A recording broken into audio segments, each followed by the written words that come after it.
Hi boys and girls, today we are going to be doing a drawing of a bee. So the first thing you're going to do is draw a big oval. We don't want it to touch the sides of our paper. We want it to be kind of in the middle with enough room around it for the bee's other parts. So go ahead and start by drawing a big oval. Now you can go ahead and do some big eyeballs on top. And those are just 2 circles. 1, 2. Now he needs some wings, and I like making my wings look like hearts. Or kind of like the letter B for bee, bumblebee.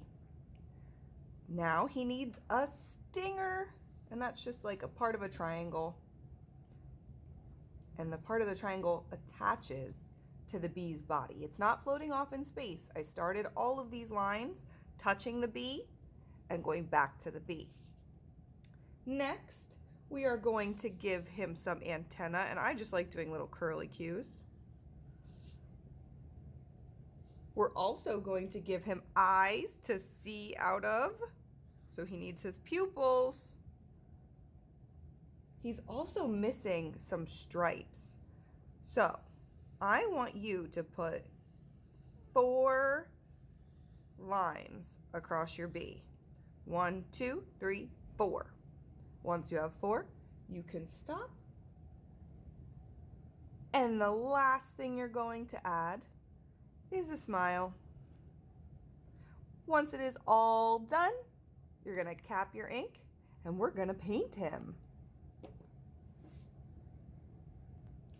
Okay, when you are ready to paint him, you will need a paint palette, a cup of water, a paintbrush, and a paper towel.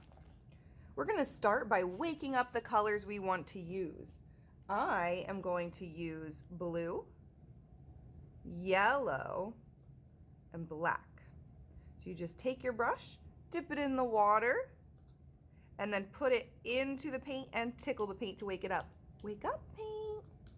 Wake up, paint. And as you can see, when I go into each color, I wash my brush off first, and then I wake it up. Wake up, paint, and wash my brush. That way my paints don't get messy in my palette. Okay, the first color I think I want to paint is with black. I am going to paint his stripes. And you can paint your bee however you want, but no matter the colors you choose, you need to use the paintbrush correctly. So when we use a paintbrush, we only touch the hair to the paint, and the paint has to have a little puddle in it. If there's no puddle, you need to go back in your water and put more water in.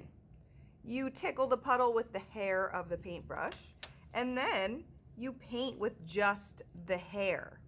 We don't want our brushes to have the metal part touch the paper. If we put the metal part on the paper, that's like the brush is scooting its booty around all over my painting, and I don't want that. You do not want somebody's butt scooching all over your painting. You don't want your paintbrush butt to be scooching all over your painting.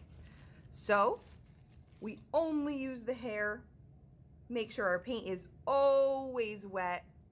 We are not digging into the paint. We are not digging for buried treasure. It's just paint. There's no treasure underneath. When the whole painting is done, even though mine's not done, you guys are going to take it to the drying rack. When you pick it up, you have to use 2 hands like a lunch tray. We can't just dangle it in the air because then our paint might run all over and it would ruin our bee. Okay, boys and girls, have fun painting. Bye.